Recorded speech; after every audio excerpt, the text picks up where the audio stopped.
Hey guys, welcome back to another new video. और दोस्तों, मैंने जितने भी पिछली वीडियो बनाई है स्टडी इन चेक रिपब्लिक के रिलेटेड, और मुझे ये देखकर काफ़ी अच्छा लग रहा है कि वो वीडियोस उन लोगों तक पहुंच रही है जिनको भी स्टडी इन मतलब चेक रिपब्लिक में पढ़ने आना है, या फिर जो लोग ऑलरेडी प्रोसेस कर चुके हैं उन तक ये वीडियोज़ जा रही है, जो कि मुझे पर्सनली काफ़ी अच्छा लग रहा है। मतलब मैं वीडियोज़ बना रहा हूँ तो कुछ लोगों के लिए ये हेल्पफुल साबित हो रही है। और जितने भी लोगों ने ये वीडियो देखी, अगर कुछ लोग पढ़ने आना चाहते हैं, अगर उन लोग के दिमाग में कोई भी डाउट है, क्वेरी है, उन लोगों ने मुझे पर्सनली कांटेक्ट किया इंस्टाग्राम पे। कुछ लोगों के मुझे मेल्स भी आए थे। और अगर आप लोगों को कोई भी डाउट है, कोई भी क्वेरी है, तो आप मुझे इंस्टाग्राम पर आकर पूछ सकते हो या फिर मुझे मेल कर सकते हो। जो भी इंस्टाग्राम आईडी है और मेरा ईमेल आईडी है आपको नीचे डिस्क्रिप्शन में मिल जाएगा। और दोस्तों, आज की इस वीडियो में हम लोग बात करने वाले हैं कि अगर आपको चेक रिपब्लिक में पढ़ने आना है तो कौन सा इंटेक बेस्ट होगा। क्योंकि नॉर्मली दो इंटेक होते हैं, एक होता है फेब इंटेक और एक दूसरा होता है सितंबर इंटेक। तो एज ए स्टूडेंट आप लोगों के लिए कौन सा इंटेक सबसे ज़्यादा अच्छा होगा और इस इंटेक में आप लोगों को क्या क्या बेनिफिट्स मिल सकते हैं। दोस्तों, ये चीज़ें आप लोगों को बाहर कोई नहीं बताएगा। मैं खुद पर्सनली 2 साल से इस यूनिवर्सिटी में पढ़ रहा हूँ, तो मुझे खुद का एक्सपीरियंस हो चुका है कि एज ए स्टूडेंट अगर कोई आना चाहता है तो उसके लिए सबसे जो बेस्ट इंटेक बोलते हैं वो कौन सा होता है, और इस इंटेक में आने से आप लोगों को कौन कौन से जो कि बेनिफिट और फ़ायदे हो सकते हैं। तो आज की इस वीडियो में हम लोग इसी चीज़ पर बात करने वाले हैं। सो दोस्तों, जैसे आप सभी लोगों को पता है, कोई भी कंट्री हो वहाँ पर साल में 2 इंटेक होते हैं। एक तो समर सेमेस्टर होता है और एक विंटर सेमेस्टर होता है। तो अगर आप लोगों को चेक रिपब्लिक में पढ़ने आना है तो आप लोग सोच रहे होंगे, यार हम कौन से इंटेक में एडमिशन ले, क्या हम फेब इंटेक में जाए या फिर क्या हम सितंबर इंटेक में जाए। अभी जो लोग ये वीडियोस देख रहे हैं, मुझे पता है इनमें से बहुत से लोगों ने सितंबर इंटेक में एडमिशन ले लिया है, कुछ लोगों ने फीस भी पे कर दी है। लेकिन यार, आप लोगों को ऐसे कोई नाराज़गी वाली बात नहीं है, ठीक है। आप लोगों ने काफ़ी अच्छा काम किया सितंबर इंटेक में भी एडमिशन लेके। लेकिन अगर आप में से कोई भी पढ़ने आना चाहता है चेक रिपब्लिक में, आगे फेब इंटेक आएगा, वो आप लोगों के लिए बेस्ट क्यों हो सकता है और क्या क्या चीज़ें हैं आपको ध्यान रखनी है आप लोगों के एडमिशन्स के टाइम पे, आपको कैसे सिलेक्ट करना है आपका प्रॉपर इंटेक।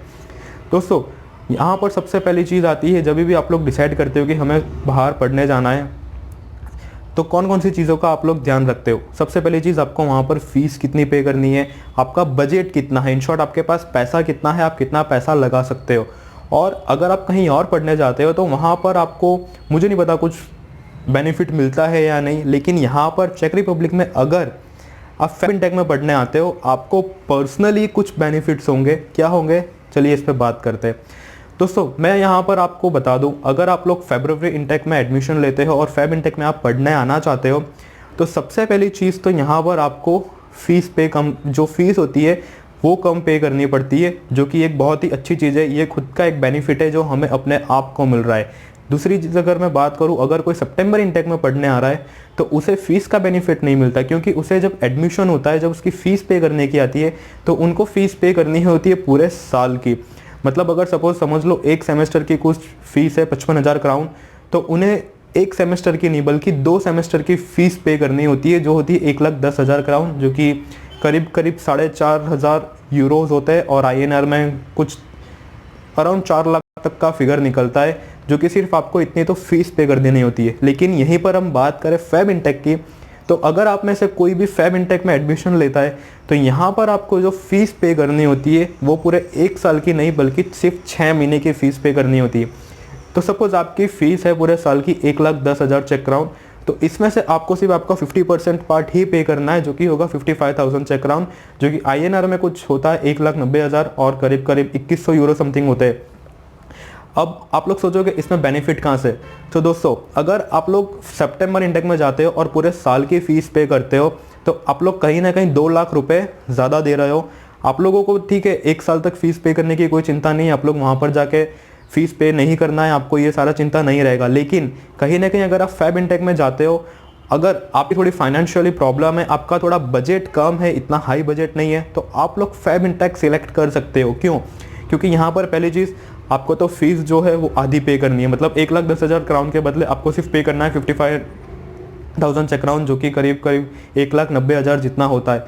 और आप लोगों के जो सितंबर इंटेक में एडमिशन हुआ है, वो जो पैसे आप लोगों के जो बच रहे हैं, आप उन 2 लाख में आप बहुत सी चीज़ें कर सकते हो। आप आपकी शॉपिंग कर सकते हो, आप लोग आपका जो भी फ़्लाइट टिकट्स है वो करवा सकते हो, आप अपना इंश्योरेंस खरीद सकते हो। ये सारी चीज़ें आप साइड में रख के, मतलब आप सोच सकते हो कि अगर हम फेब इंटेक में जाते हैं तो हमारा इतना सेविंग होता है, वो हम यहाँ पर इसको इन्वेस्ट कर सकते हैं अगर आप सितंबर इनटेक में भी जाते हो तो आपको कुछ पैसा ज़्यादा देना पड़ता है, जो कि एक तरह से ठीक है, एक तरह से ठीक नहीं भी है, जिसका फाइनेंशियली कोई प्रॉब्लम नहीं है। मैं मेरी पर्सनली बात करूँ तो मैंने भी फैब इनटेक में एडमिशन इसीलिए लिया था क्योंकि उस टाइम पर मेरा बजट ठीक था। लाइक हाँ, फैब इनटेक में मैं अफोर्ड हम लोग कर सक रहे थे, लाइक मैं फ़ीस पे कर सकता था, फिर मेरे जो भी अदर एक्सपेंसेस थे, लाइक मेरा इंश्योरेंस लेना, खरीदी करना, शॉपिंग करना, ऐसी बहुत सी छोटी मोटी चीज़ें होती है। ये सारी चीज़ें आप लोग उन बची हुई अमाउंट में कर सकते हो। तो अगर आप फैब इनटेक में एडमिशन लेते हो तो आपको पहली बात तो यहाँ पे फ़ीस आधी पे करनी है। मतलब आपका एक चीज़ तो चली गई कि आपके पर्सनली आपके खुद के अकाउंट में 2 लाख रुपए जैसे बच रहे हैं, ठीक है।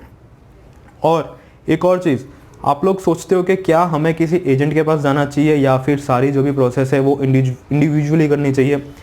सो गाइज, ये तो डिपेंड करता है इंसान पर कि आप लोगों को किस तरह का काम करना चाहिए। बट पर्सनली अगर आप लोग मेरा ओपिनियन मांगोगे तो मैं यही कहूँगा, प्लीज़ यार, अगर आप लोग चेक रिपब्लिक में आ रहे हो ना तो किसी एजेंट के पास, अगर आपके पास बिल्कुल टाइम नहीं है ना, मतलब आप बहुत बिजी हो, तो ही आप एजेंट को रखिए, वरना सारा प्रोसेस है वो इंडिविजुअल करिए। दोस्तों, यहाँ पर प्रोसेस इतना हेक्टिक भी नहीं है। अगर आप खुद से प्रोसेस करोगे तो आपको पता चलेगा कि कौन सी चीज़ कहाँ पर हो रही है और इसका टोटल खर्चा कितना हो रहा है। आप किसी एजेंट के पास जाओगे, मैं आपको डेफिनेटली बोलता हूँ, कोई भी एजेंट आपको 1.5 लाख के नीचे काम करके नहीं देगा, जो कि मेरे हिसाब से 1.5 लाख रुपए बहुत ज़्यादा होते हैं। अगर आप खुद प्रोसेस करोगे ना तो आपको खुद पता चलेगा कि हमारा खर्चा कितना हो रहा है और हम एजेंट लोगों को 1.5 लाख रुपए क्यों दे रहे थे। और अगर आप लोग एजेंट को पैसे नहीं देते हो ना तो कहीं ना कहीं वो 1 से 1.5 लाख रुपए आपके खुद के बच रहे हैं साइड में। मतलब आप वो पैसों को भी यूज़ कर सकते हो, चाहो तो 6 महीने के बाद फीस पे करने के, मतलब आपके अकाउंट में रहेंगे वो पैसे, ठीक है।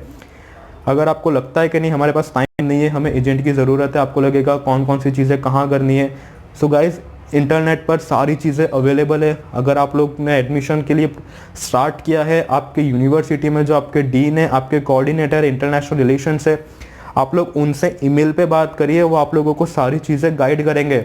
अगर आप उनको 500 ईमेल पे भी बात करोगे ना तो भी आप लोग उन लोगों को ये नहीं लगेगा कि ये स्टूडेंट को कुछ नहीं पता और ये हमको सिर्फ मेल करके पूछे जा रहा है, क्योंकि उनका तो काम है इंटरनेशनल रिलेशंस वालों का कि बाहर से जितने भी स्टूडेंट्स आ रहे हैं हमारी यूनिवर्सिटी में उनको गाइड करें ठीक से, ताकि उनको वीज़ा प्रोसेस में और रहने की प्रोसेस में किसी भी तरह की कोई भी प्रॉब्लम ना हो। ये सिर्फ उनका काम होता है। तो आप उनको पर्सनली आप मेल करिए, मेल पे सारी बातें डिस्कस करिए, वो आप लोगों को एक एक छोटी से छोटी चीज़ बताएंगे कि आगे आप लोगों को कौन सा स्टेप लेना चाहिए, कौन सी चीज़ें कहाँ पर यूज़ करनी चाहिए। तो अगर आप लोग सोच रहे हो कि एजेंट करना चाहिए या फिर हमें प्रोसेस खुद से करना चाहिए, तो मैंने जैसे कि आप लोग को अगर मेरा ओपिनियन है तो फिर आप यही है कि आप सारी प्रोसेस इंडिविजुअली करो। इंटरनेट पर सारी चीज़ें अवेलेबल है और मैं कुछ चीज़ें यहाँ पर वीडियोस में भी बताता रहता हूँ। जैसे कि मैंने आज आप लोगों को ये बताया कि आप लोगों को इंटेक कौन सा चूज़ करना चाहिए, फैब इंटेक या सितंबर इंटेक, और इसमें आप लोगों के बेनिफिट क्या है। दोस्तों, कहीं ना कहीं आपके पैसे बच रहे हैं, जो कि बहुत अच्छी बात है। आप किसी को 1 से 1.5 लाख रुपए दे रहे हो। वीज़ा दोस्तों, आप अगर खुद भी अप्लाई करोगे तो भी वीज़ा आएगा, किसी के थ्रू करवाओगे तो भी वीज़ा आएगा, इसमें कोई भी प्रॉब्लम नहीं है, ठीक है। और हाँ, अगर आप लोगों को और कोई भी डाउट हो तो आप मुझे इंस्टाग्राम पर आके पूछ सकते हो, आप मुझे ईमेल कर सकते हो। So thank you so much guys for watching this video.